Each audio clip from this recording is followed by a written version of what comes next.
Hi hello అందరికీ welcome back to my channel. ఈరోజు meal maker rice ఎలా prepare చేసుకోవాలో చూపించబోతున్నా అండి. చాలా అంటే చాలా టేస్ట్గా ఉంటుంది.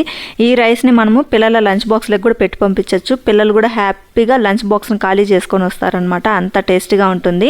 ఈ మీల్ మేకర్ రైస్ని ప్రిపేర్ చేయడానికి ముందుగా మనము మీల్ మేకర్ని హాట్ వాటర్లో నానబెట్టుకోవాలి. నేనైతే చిన్న సైజు మీల్ మేకర్ అయితే తీసుకుంటున్నాను. మీరు పెద్ద సైజు అయినా కానీ తీసుకోవచ్చు.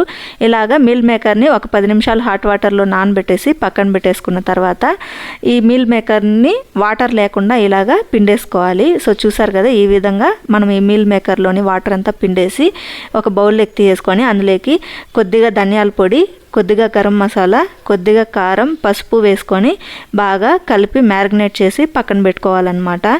ఈ మసాలాలని మిక్స్ చేసుకునేటప్పుడు మనం వాటర్ ఏమీ యాడ్ చేయవలసిన అవసరం లేదు. మీల్ మేకర్లో ఉన్న వాటర్తోనే ఇలాగా మనకి బాగా మిక్స్ అయిపోతుంది అనమాట. ఇలా మిక్స్ చేసుకున్న తర్వాత దీన్ని పక్కన పెట్టేసుకొని ఇప్పుడు స్టవ్ పైన కుక్కర్ పెట్టుకొని అందులోకి ఆయిల్ కానీ లేదా గీ కానీ వేసుకోండి. నేనైతే 2 టేబుల్ స్పూన్ గీ వేసుకున్నాను.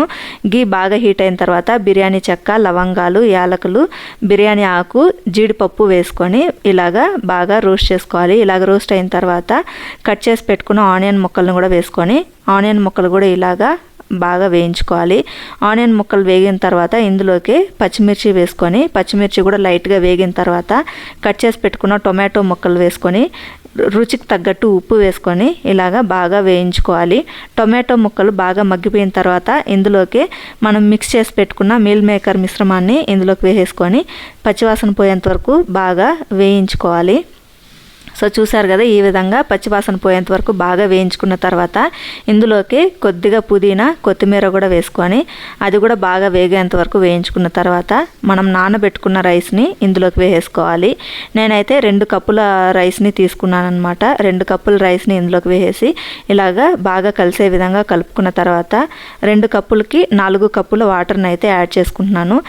మీరు 1 కప్పు రైస్ తీసుకుంటే 2 కప్స్ వాటర్ యాడ్ చేసుకోండి, సరిపోతుంది. ఇప్పుడు ఇందులోకే హాఫ్ లెమన్ జ్యూస్ కూడా యాడ్ చేసేసి ఒకసారి కలిపేసుకొని ఉప్పు కారం సరిపోయిందా లేదా చెక్ చేసుకొని కుక్కర్ మూత పెట్టేసి ఒక 2 విజిల్స్ వచ్చిన తర్వాత స్టవ్ ఆఫ్ చేసుకున్నామంటే ఎంతో టేస్టీగా ఉండే మీల్ మేకర్ రైస్ రెడీ అయిపోయినట్టే అండి. చాలా అంటే చాలా టేస్టీగా ఉంటుందన్నమాట. ఈ మీల్ మేకర్ రైస్ని మనం పిల్లల లంచ్ బాక్స్లోకి పెట్టి పంపించామంటే పిల్లలు కూడా హ్యాపీగా ఎంజాయ్ చేస్తూ లంచ్ బాక్స్ మొత్తం ఖాళీ చేసుకొని వస్తారు. అంత టేస్టీగా ఉంటుంది.